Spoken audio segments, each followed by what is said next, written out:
Man, you got to understand that there's different levels to this shit. You understand?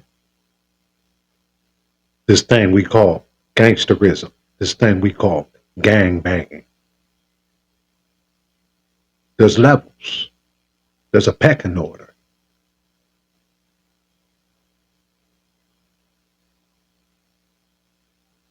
I remember when I was young,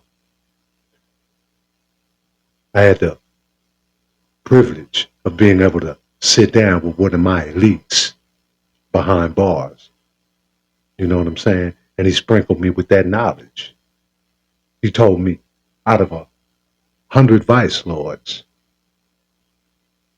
only 21 of them are really, really vice lords. The rest are just using the name. You know what I'm saying? And what he meant by that was out of 100 people claiming a certain set, a certain nation, a certain gang, out of that 100 people that are claiming it, only about 21 of those people are really pushing the line for that name, for that gang. Only 21 of those people out of 100 are keeping the wolves at bay from devouring the rest. You understand me? So when a lot of people, they have different reasons, they get into these particular gangs, these particular cliques or sets, and some of them, they do it off emotion. You understand me? These are usually cats that come in after the age of 16, around 17, 18, some of them even in their early 20s. And something triggers them to want to join the brotherhood or the sisterhood of these different street organizations. It may be a death of a close loved one that sets them off.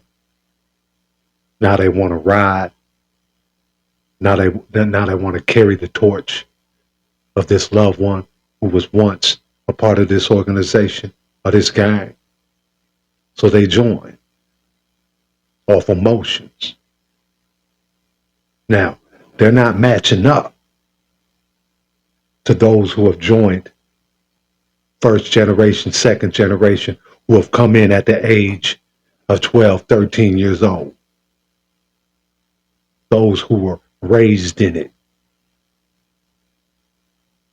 They're at the bottom of the pecking order, even if they're older. Why is that? Because they are looked at as soldiers. They're looked at as cats that haven't proven themselves, number one. And they haven't. They haven't got the respect amongst the hood, amongst the nation, that those who have been putting it down since they were 13, 14, they don't have the reputable status at the age of 21 in this organization or gang as somebody who has been in it for the last 7 years, putting in work, who grew up with most of the members. You're just coming in at 17, 18, some of you 21, 22 years old, and you got a lot of catching up to do. This is why many fall to the waist. You understand me? They get discouraged. They realize within the gang there's other gangs, cliques, sets. You understand me? They realize that there's those that if they wanted to could prey on the rest of their own hood. Because like I said, they're the ones carrying the torch. They're the riders. You can't just look at a hood and say, okay, because the membership entails somebody catching a hat. that they're all riders. No, a lot of those dudes didn't want to, and that's gonna catch up to them. A lot of those dudes ain't gonna do it again, and a lot of those dudes would have never did it if they didn't have to.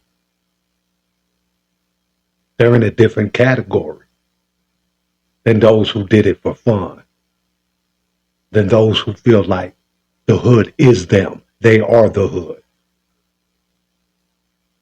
I know you've heard the example of affiliates. You know what I'm saying? You got your affiliates, and the affiliates are ones that they affiliate themselves with the particular lifestyle, the dress code, the talk of a particular hood or gang, right? You got the sympathizers, those who don't claim the gang, but they're going to help out. They're going to give their support if they can. You understand me? Then you got the members. You got those who have proven themselves worthy enough, you know what I'm saying, to pass the test to join a particular demonstration. But amongst those, like I said, you got the Navy SEALs of gangbanging, the Delta Force. Each hood has one. These are those who can go out by themselves. These are the dudes who make a decision when it comes to retaliation. The enforcers. When there's talk behind bars, when there's talks in the different locations of the city about what in particular gang or hood, the guys you got to watch out for, the guys whose names are synonymous to them hoods, them are the riders. You can truly have a hood with 1,000 members and only 40 hitters. That's facts. And then 40 hitters will go against the other 30 hitters over here. And they'll go against the other 25, 30, 40 hitters over there. And the members and the sympathizers and the affiliates, a lot of them will be the ones getting caught in the crossfire. Because like I said, these members, these Navy SEALs of gangbanging, they specialize in this shit. And it ain't nothing for them to go vampire. That's when you don't even see them in the daytime. You don't even see them. They will go 6 months and only come out to hit. You understand me?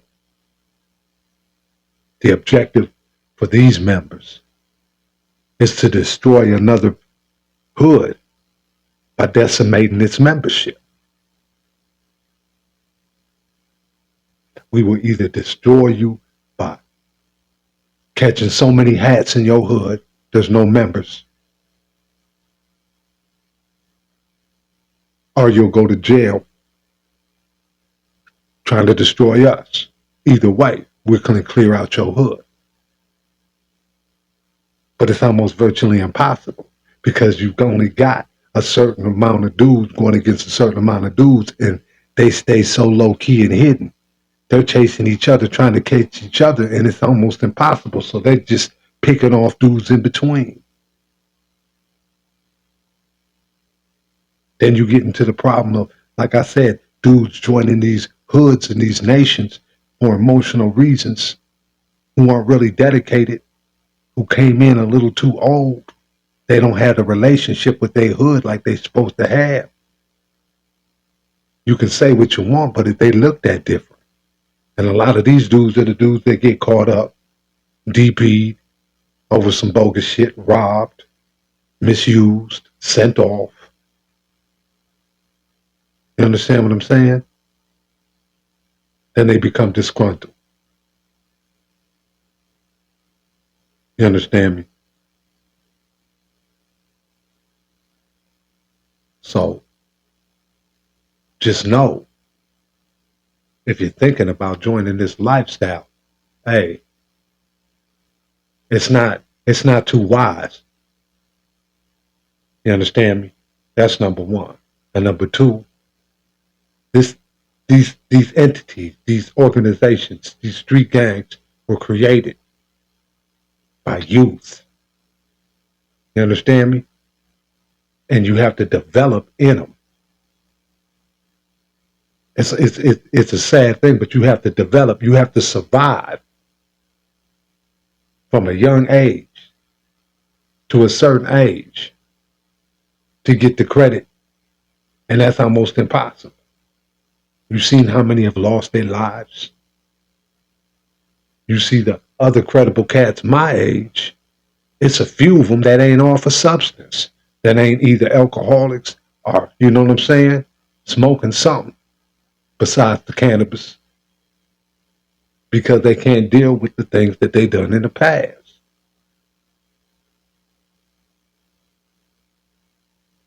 So, just a little demonstration I thought I'd put down and let y'all know about the levels in this shit. You know, like I said, I was blessed in at 13. I came in before the rule in the nation in my city said you couldn't bring no brothers in. You know what I'm saying? Younger than 18. Because they brought so many of us in the late 80s, and we was menaces. We was menaces. It wasn't a good idea to bring us in so young. You know what I'm saying? Because these nations, or the nation that I dealt with, the Almighty Vice Lord Nation, were on things that were for grown people. And so to dedicate your life to that type of thing, to take an oath to that, you had to be mature enough. You had to be a man. 18 was a good age for somebody to make a proper decision about joining such an organization. But like I said, before that in my city, we was coming in at 13 years old. We're talking the second generation in Minneapolis. Hit that like and subscribe, man. Share this video. It really helps us out, man. Smash that notification bell so you can get notified the next time we drop. Till next time, safety first.